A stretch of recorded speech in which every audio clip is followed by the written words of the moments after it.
The galactic chamber shook with laughter as the Council of Elite Species watched the transmission flicker across their grand screens. Their voices echoed through the marble halls, mocking the new alliance formed by the so-called weak races who dared to resist the Dominar Empire, an empire so vast and brutal that even its name made hardened warriors fall silent. Yet today they laughed because someone had made a desperate move. A race from a small watery world had been invited into the alliance, and that race was called human. They wear cloth armor. One council member scoffed, pointing to a grainy image of Earth soldiers standing tall on a jungle moon, their hands empty, their faces calm. They carry no plasma weapons, no neural cannons, no exosuits. They send men, not machines, into battle, one elder sneered. They have no fear because they have no understanding. They are fools.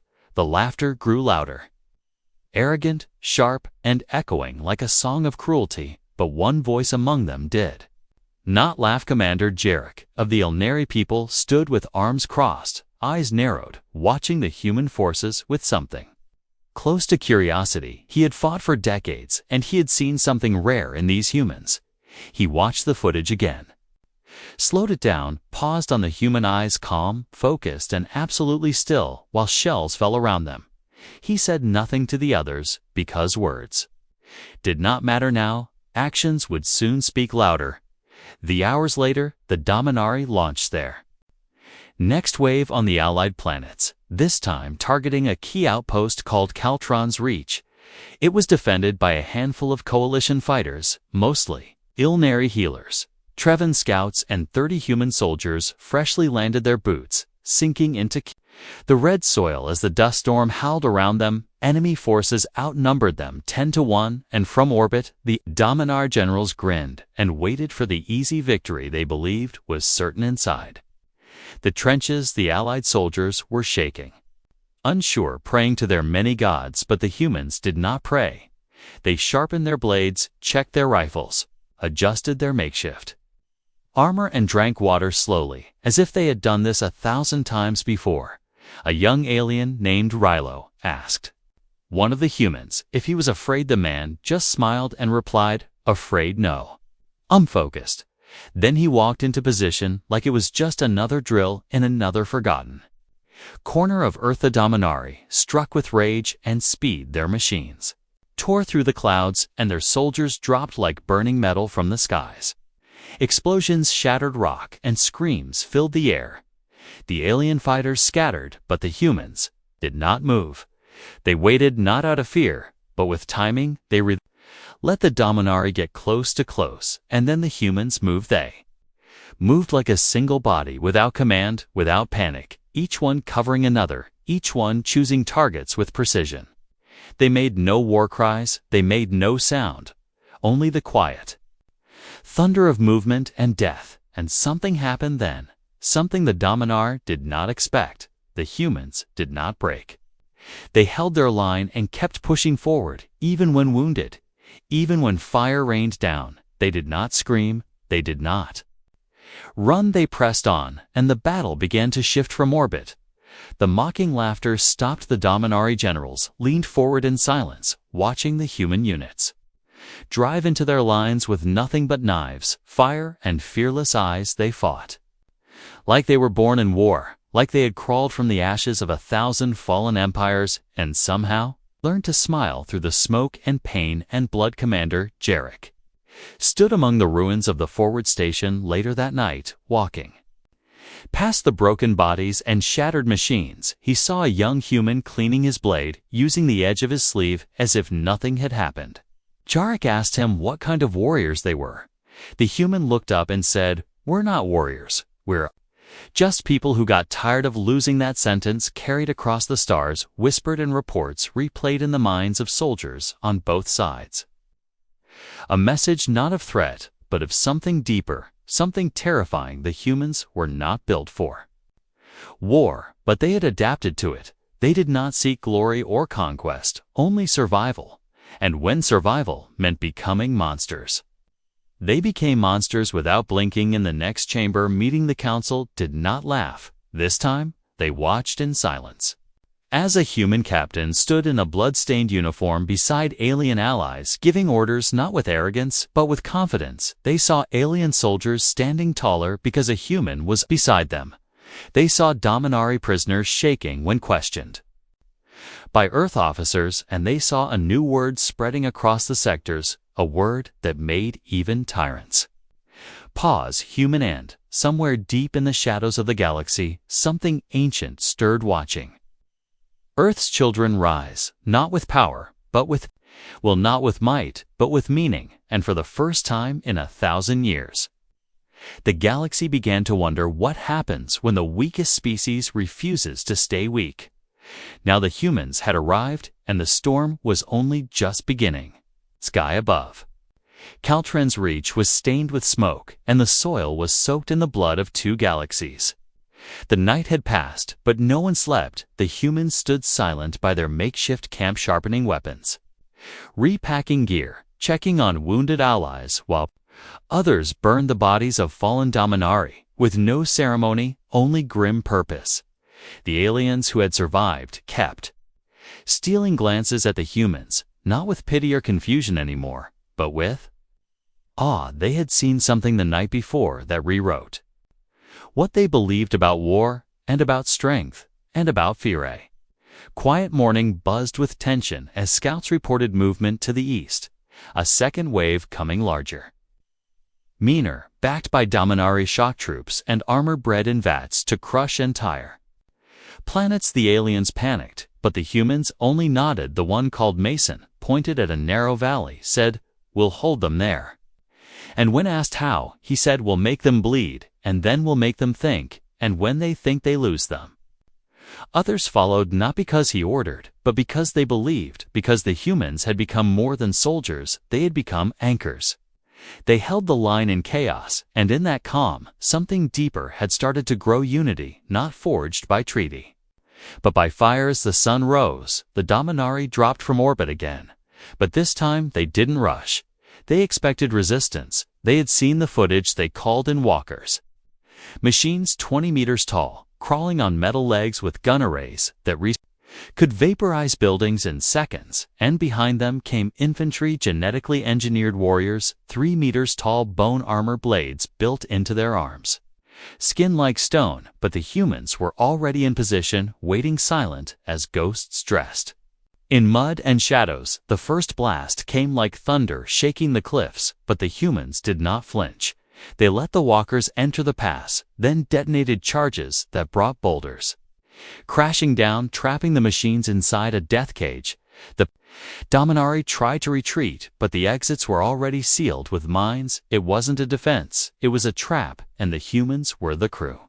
Jaws they came from the sides, from the cliffs, from beneath the earth, crawling through dug tunnels and camouflage netting. They struck not with open fire, but with precision slicing cables, blinding sensors, planting explosives on weak joints, then disappearing before counterstrikes could land. And the Dominar began to fall back, confused, not understanding how such a small force was undoing their might. Then came the real strike, a wave of human-led units, mixed with Elnari scouts and Trevin gliders, darting between fire zones. The humans didn't bark orders. They led by example, and others followed because their movements were simple, focused, and always effective. An alien named Sulik, who once mocked the humans, now ran beside one, shouting targets, calling out flankers, shooting to protect him, because in that moment the lines of species meant nothing. Only survival mattered, and the humans gave them a way to survive. One Dominari captain watched from his command crawler, his hands shaking as he realized his elite units were retreating, not from numbers, not from superior firepower, but from will, from clarity, from something he couldn't name. They were not being beaten, they were being unmade. He had ordered an orbital strike to cleanse the valley, but the signal never got through because the humans had already sliced into their relays days. A GOI young hacker named Kira had crawled into their outpost 2 nights earlier and set code to loop false reports, making the Dominari think the field was secure until it wasn't, and so their own overconfidence became their tomb. When the last walker exploded, The valley fell silent, except for the sound of wind blowing through burning metal. The humans emerged covered in dirt and blood, but standing and breathing. The aliens followed behind them, limping, tired, but alive and stronger than before, because they had seen what it meant to endure at sunset. Commander Jarek arrived to see the aftermath. What was once thought to be a delaying post was now a victory site. Dominari banners trampled, human flags raised not with pride, but with purpose, the kind that grows when people fight for something beyond their orders. He walked through the broken field and found Mason sitting on a piece of scrap armor, eating something out of a can. Calm as always, Jarek asked how he had done this. How he had made aliens who never worked together before move like one. Mason shrugged and said, "You fight with people enough, you stop seeing what they look like and start seeing what they're willing to die for." Those words spread faster than bullets. Back to command centers and across encrypted comes to every race that once doubted Earth. They began to whisper that maybe the humans were not weak. Maybe they were exactly what the galaxy needed. Maybe all their pain, all their wars, all their scars had shaped them into something dangerous, not because they enjoyed war, but because they understood it better than anyone else. Back on the Dominari flagship, the generals argued, confused. One of them slammed a claw into the table, shouting, "They are not special. They are just humans." But no one answered, because no one truly believed that. Any Marine the coming days, the Dominari would regroup, plan harder, send even deadlier waves. But the fear had already started to spread in shadows and silence, and in the eyes of every soldier who had seen what it meant when humanity walked into war, not for conquest, but to end it by becoming the nightmare their enemies never saw coming. Humans had not come to impress the galaxy, they had come to survive, and now the galaxy could no longer ignore them. Days passed like flickers of fire, and every shadow whispered of the humans. Now soldiers across the galaxy spoke in low voices, sharing stories that felt like myths but had no lies. The Dominari forces that once thundered into battle with arrogance now advanced with hesitation. They had seen their perfect tactics torn apart, not by overwhelming force, but by something colder. Something human, something they could not predict and could not destroy with numbers alone.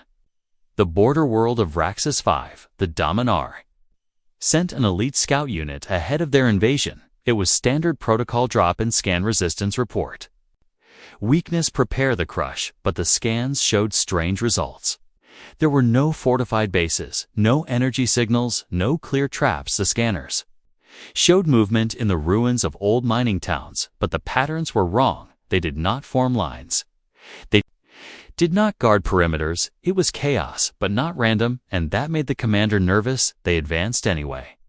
And what they found was not an army, it was a silence, alive with menace. Buildings, empty streets to clean shattered glass on the ground, placed in strange shapes, and the bodies of their first scouts with no signs of struggle, just looks of shock frozen on their faces, and one word carved into the wall in a language they all understood: welcome. The Dominari forces tried to regroup, but the storm had already begun. Their own armor units started vanishing. Signals went dark, drones dropped from the sky.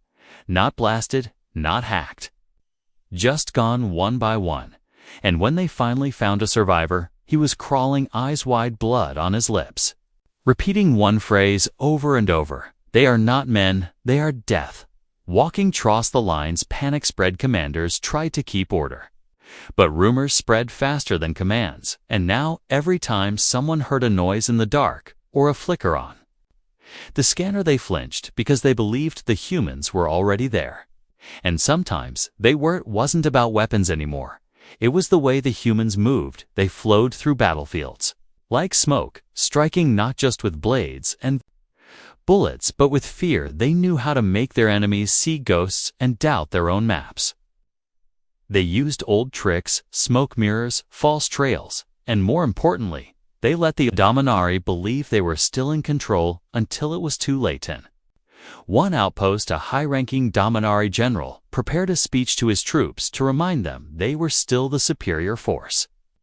He barked orders, watched them form ranks, prepared to shame their hesitation, but just before he could speak, a single human appeared on the hill above. No weapons, no armor, just standing with something in his hand. It was a flare, and when he lit it, the hill behind him revealed a line of shapes. Moving silent, covered in mud and grass like the earth itself had risen to fight, and the general froze because for the first time in his life he did not know what to say. The attack came fast. The human squads didn't fire first. They moved close, so close that the Dominar had no space to react. The battle was over in 6 minutes, and the general was left tied to a chair in his own base, staring at the words painted across the wall, "Your fear is our weapon elsewhere." In deep space, messages began to surface, intercepted logs, Dominari officers requesting transfers, feigning sickness, begging for reassignment away from human fronts. And those requests were denied because the council above them refused to believe what their soldiers already knew. The humans were not a myth, not an exception, not a lucky trick. They were a force evolving faster than any enemy they had ever faced back on the Alliance base commander. Jarek read the reports while standing beside the human captain named Erin. She had just returned from a mission behind enemy lines, dragging a prisoner who refused to speak until she whispered something in his language, something that made him fall to his knees. Jarek asked her what she said, and she replied, "Only this: we do not want to win. We want to end it, and if you stand in our way, we will bury your name with your bones." Jarek was silent for a moment, then said, "Your people are changing the war, and—" Erin looked at him with eyes that held pain and fire, and said, "Not changing it. We are finishing it." And the battlefield soldiers began copying the humans. Not just tactics, but spirit. Treven scouts moved quieter, Ilnari medics fought harder, even commanders began taking the front lines, walking beside the humans and understanding why they never shouted orders, because humans led with presence, not noise, and they inspired not through fear, but by proving again and again that they would never back down. Evan. The enemy started adapting. They tried to mimic human unpredictability, but it did not work because they missed the soul behind the strategy, the will to fight for others, not for dominance, but for protection, and that was something no lab-grown soldier could ever understand. One night, as the stars burned cold above a Dominari sniper watched a human camp through long range optics. He noted their numbers, their weapons, their position, but what struck him most was their silence. Not fear, not discipline, just peace. They laughed softly, they shared food, they cleaned weapons while telling stories, and in their eyes was not madness, but memory. The kind of memory that comes from losing everything and choosing to rise anyway.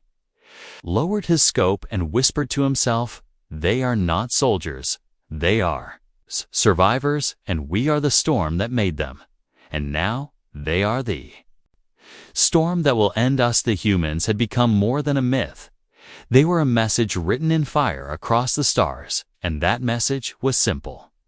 We are here, we will not stop, and we are not afraid of Youth Night. On Arvin's Reach fell darker than usual as clouds covered the moons, and the wind carried a silence that pressed heavy on every chest. The Dominar forces stationed there were restless, their once glorious command posts, now surrounded by unknown movement sensors, picked up nothing. Drones returned only static, yet soldiers swore they saw shapes between the trees, saw eyes in the fog, felt something watching them, breathing near them without sound, without mercy. The commanding officer tried to rally his troops with discipline. But discipline means little when fear has already taken root. They had fortified their positions, set traps, placed automated turrets, and still they jumped at every whisper. Some began to hear footsteps that did not exist, others claimed to see shadows crawling along the walls. The humans had not fired a shot yet, but the siege had already begun because the war had changed. Now it was not about open battles, it was about control of the mind, and the humans had become masters of that battlefield inside. The youngest Dominari warrior sat clutching his rifle, his claws trembling. He had never faced humans before, only heard stories, and he had laughed, then called them soft, called them apes with tools. But tonight he did not laugh, he stared at the forest edge, waiting for it to move again, just like it had an hour ago, just like it always did when no one else was looking. Then came the scream, sharp, sudden, and short, followed by silence. A patrol had gone missing just 200 meters from the eastern fence. 5 soldiers, no trace, no sound, no fight, just vanished. The commanding officer ordered a sweep and sent 2 squads. They did not return. The fear turned into panic, but the officer held firm, forced them to hold ground, ordered more lights activated, more defense grids, and still the darkness pushed closer like a living thing. And then, as the 3rd patrol vanished without a sound, something finally appeared, not outside the camp, but inside. One of the tents was burning, and from it stepped a human wrapped in ash and cloth, blood on his face, and a torch in one hand. He said nothing. He just smiled and vanished into the smoke before anyone could fire. It was chaos, but it was not disorganized. It was fear given shape, and now it spread. The camp broke into factions, some trying to run, others firing at shadows, some locking themselves inside supply bunkers, and still no attack came, only the waiting, only the dread. And when the sun rose, they found every turret disabled, every trap dismantled, and written across the walls in black soot was the message: "We see you, we are inside." By the time the Dominar reinforcements arrived, the camp was gone, burned, wrecked, and silent. No bodies, no weapons, nothing but a single human bootprint in the center of the command platform. The general who arrived ordered silence, ordered the footage deleted, but it was too late. The story had already spread across the stars. Elsewhere in the system, the Alliance had begun to understand something deeper. The humans were not just fighters. They were fire. They ignited hope where there was none, and they refused to fight by anyone else's rules. They turned weakness into strength, turned shadows into shields, and made every ally feel like a soldier, not a pawn commander. Jarek met with a human strategist known only as Cole, a man who had served on Earth's deadliest warfronts before ever leaving his planet. Cole stood before a wall of star maps lit with red and green glows, showing enemy movements, supply lines, communication hubs. He didn't speak about numbers. He spoke about hearts, about morale, about making the enemy feel hunted and alone and afraid.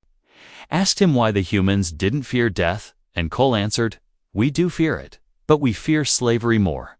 We fear silence more.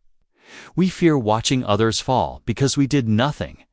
That is why we fight, not because we want to, but because someone has to, and we already know what it costs." That answer reached the ears of many, and it struck harder than any weapon could, because now alien races, who had once dismissed the humans, began to change.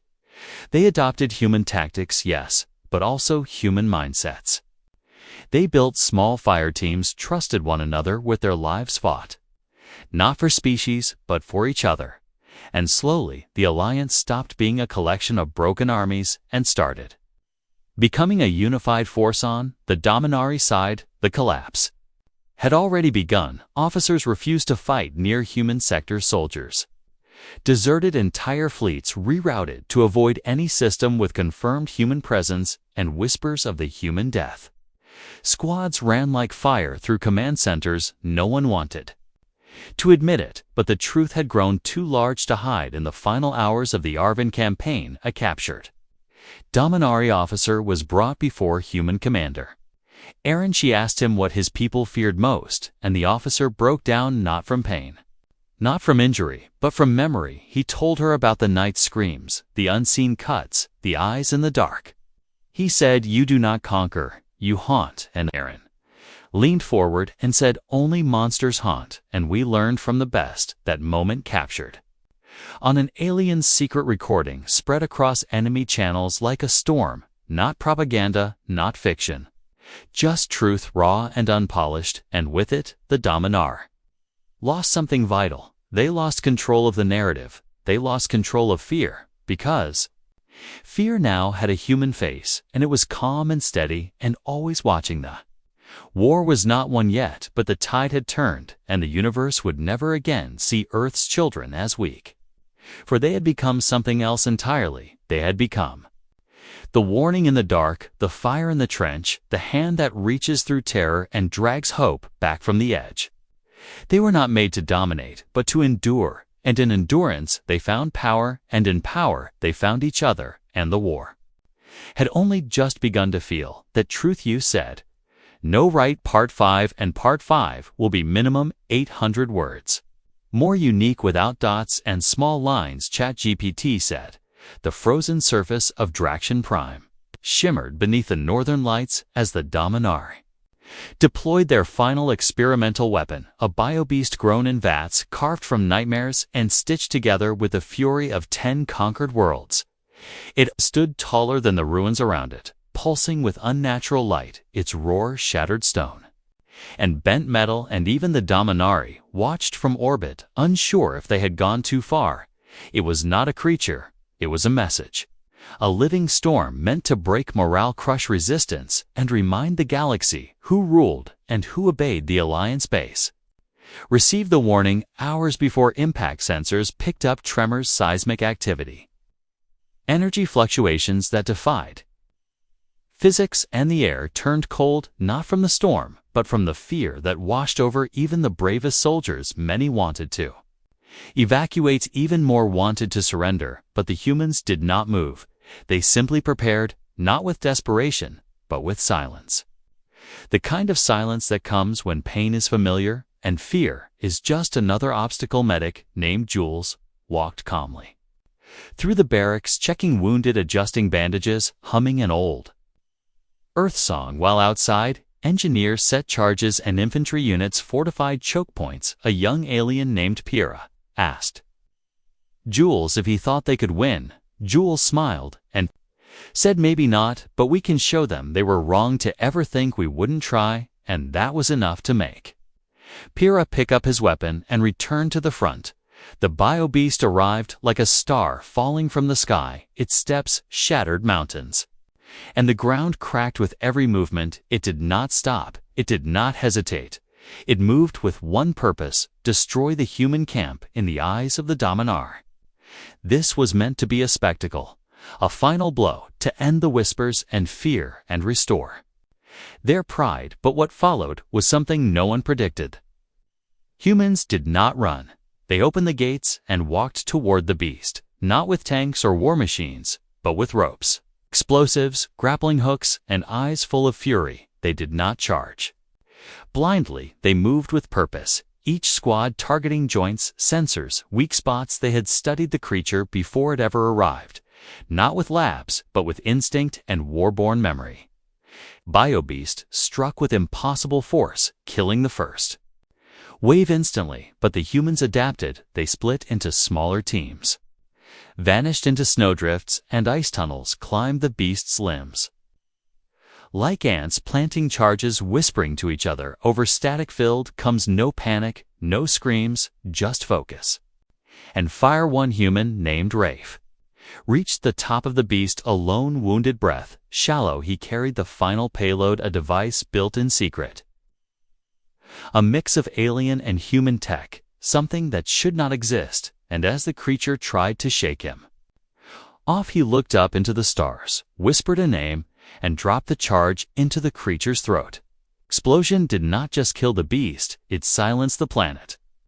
The light cracked the sky, and for a moment, everything stood still. The Dominari fleets watching from orbit went quiet. No cheers, no words, only disbelief. The invincible weapon had fallen, and not by superior power, but by human will, the kind of will that refuses to die even when everything else says it should. The Alliance forces stood among the wreckage, battered, bleeding, but alive. They had not won just a battle. They had shattered a myth, and that was more powerful than any victory, because now even the stars had to admit the humans were not weak, not broken, not lost. They were relentless. They were rising, and the galaxy would never unsee what it had just witnessed back At command, the alien generals reviewed the data over and over, trying to find the flaw, trying to explain the loss. But there was no error, no trick. No anomaly, just human courage stacked against monstrous odds and winning by inches and instinct and pain, Commander. Jarek sent a message across the Alliance, a simple transmission with one image: Rafe standing on the broken skull of the bio-beast, holding the flag of Earth in one hand and the hand of a wounded alien soldier in the other. Beneath it, only one word united that. Image spread faster than light, shared between soldiers, broadcast in underground networks, printed on walls of cities. Still under siege, and in those who saw it, something changed, not just belief, but identity. Because now the war was no longer about survival, it was about reclamation, about taking back pride and dignity and future, and the humans had shown the path even. The enemy felt it. Commanders paused before issuing orders. Soldiers flinched at the sound of human voices. Drones refused to land in zones marked with Earth insignia, and new words entered the Dominari language, words that meant ghost, fire, shadow, resistance, and all of them translated to one thing: human in. The days that followed, the Alliance stopped retreating, they advanced. They took worlds back, not with overwhelming force, but with purpose, because now they had seen the worst and survived. And because the humans had stood in the fire and walked out carrying hope on their backs, no one would ever mock their army again. Because the army was not just soldiers, it was every man and woman and child who refused to give up, every Medek who stayed behind under fire, every scout who vanished into the void to gather one more piece of truth, every fighter who held the line, knowing it might be their last moment, and still said yes, still said forward. And above them all, the humans walked. Not in front, not behind, but beside, reminding them all what it meant to fight, not because you are told, but because you choose to. And that choice would burn forever in the memory of the stars.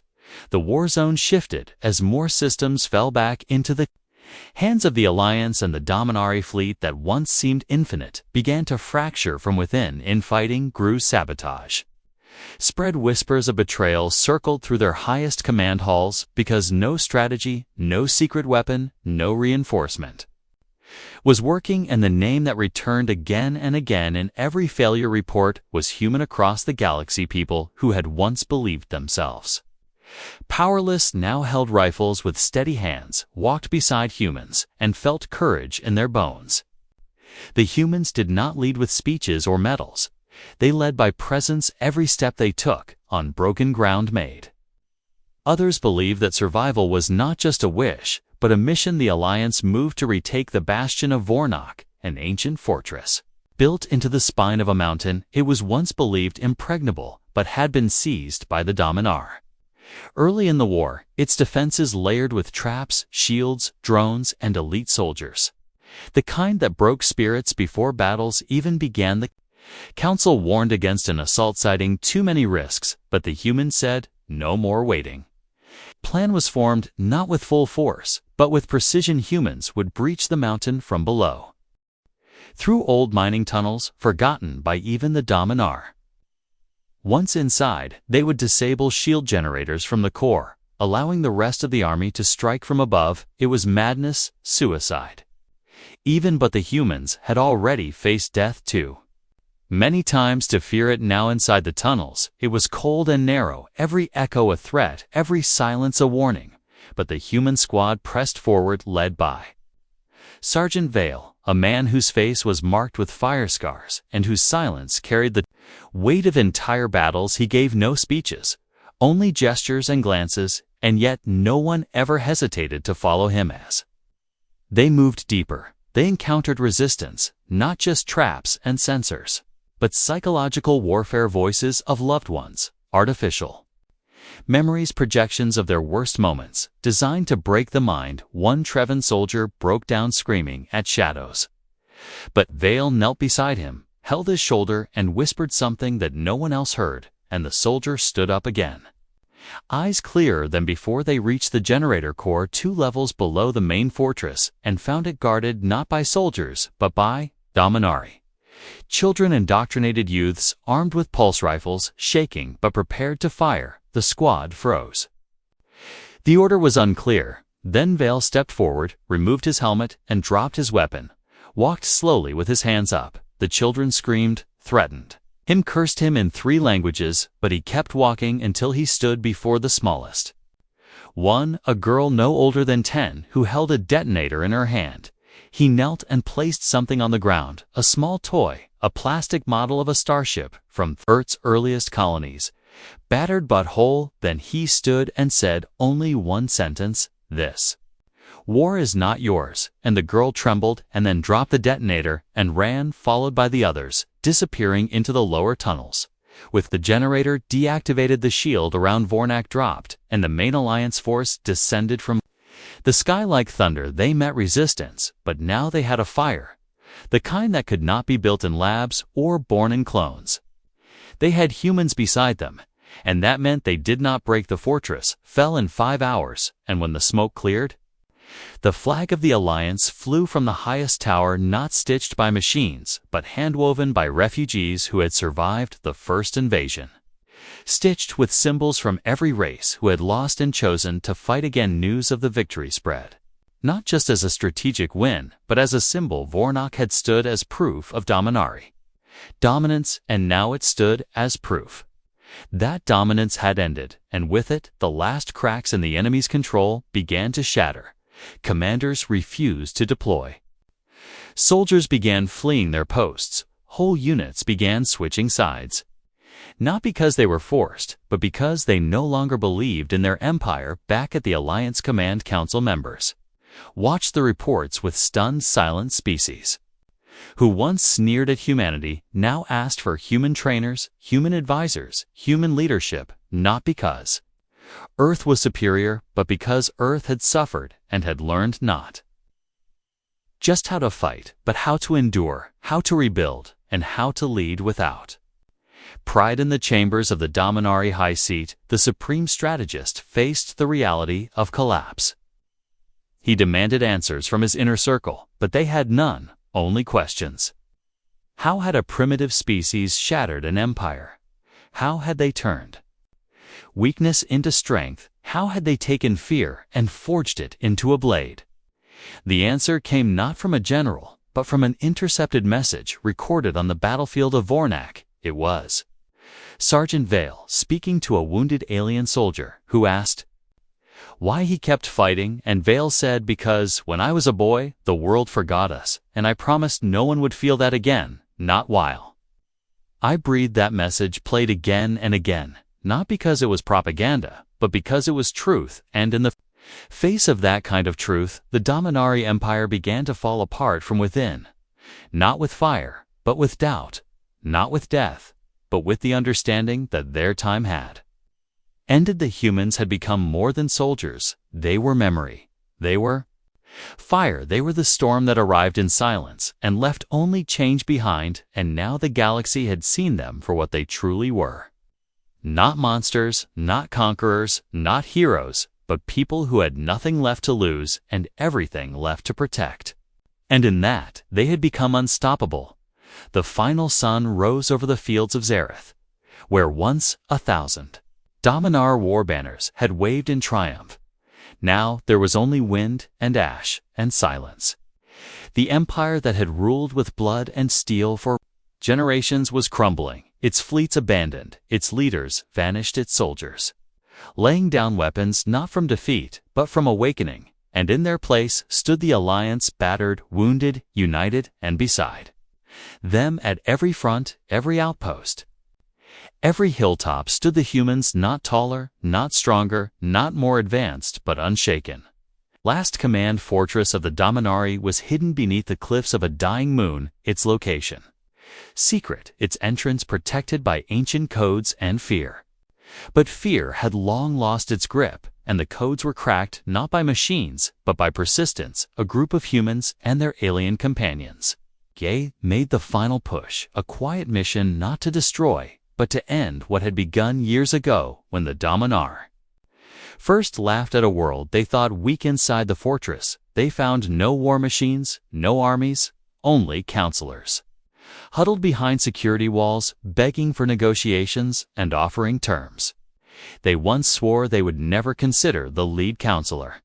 An ancient figure with skin like obsidian and eyes like ice tried to speak of peace, but was met by a young human named Sira, who had lost her brother in the first wave. She stood before him, not as a conqueror, but as a witness, and said, "You had the power to shape a galaxy, and all you chose was pain. Now we will show you what power really is." There were no executions, no revenge, no parades. The fortress was sealed, the prisoners taken, and the war officially ended, but the true victory was not written in treaties or carved into metals. It was etched in the hearts of those who had fought and bled and refused to vanish across the stars' planets. Once enslaved, lit their skies with flame and song in honor of the fallen and in celebration of the free. Statues were raised not just to generals, but to medics, scouts, refugees, engineers, anyone who had stood and chosen hope over surrender, and among those statues in every world, one figure always stood out. The human Earth itself remained distant, quiet. Not seeking glory, it had given its sons and daughters to a galaxy in chaos, and now it simply wanted peace, but the galaxy could not forget them, could not ignore them, and so slowly, painfully, a new council was formed, one not ruled by fear or fire, but by unity, and for the first time in known history, every voice, every race, every story was invited to the same table. Humans were offered seats of Powerfleet's worlds, honors beyond counting, but they refused, most of it choosing instead to rebuild, to heal, to share what they had learned, the scars on their backs, the memories of ashes and snow, the knowledge that peace is not the absence of war, but the will to stand when no one else will. Sergeant Vale returned to Earth, not as a hero, but as a gardener planting trees where old homes had once stood, and teaching children not about battle, but about courage. His voice quiet, his steps slow, but every word he spoke carried the weight of all who had followed him. Commander Jarek visited him once, walked the fields with him, and asked if he thought the galaxy would remember, and Vale said, "They will not remember our names, but they will remember that someone stood when it mattered, and that is enough." Swear. Pyrrha, the young alien once afraid to hold a rifle, now trained others not to fight, but to protect. Speaking of the humans as fire carriers who brought light into the cold, and Jules the medic, who never left the field, now led clinics across 4 systems, using human and alien medicine together, healing more than wounds, rebuilding trust between species once broken by chains. Dominar faded into history, not erased but transformed, forced to face their own crimes, and taught not by punishment, but by example. Slowly they began to change, not because they had to, but because they had seen something stronger than fear, the mercy of those they once called prey.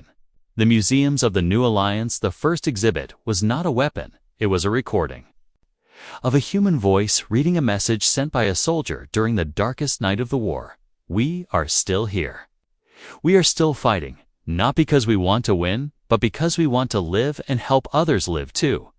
If you hear this, know that you are not alone, and that we will not stop until the stars are safe for all of us. Children listened to that voice, wide-eyed and silent.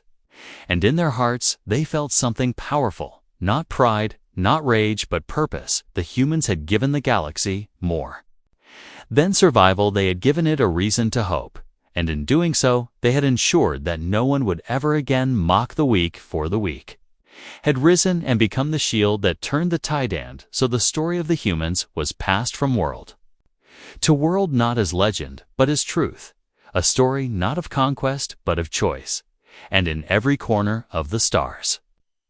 Whenever darkness returned and fear began to rise, there would always be someone who remembered and whispered the words that changed everything. They mocked our weak army until they saw the humans, the end.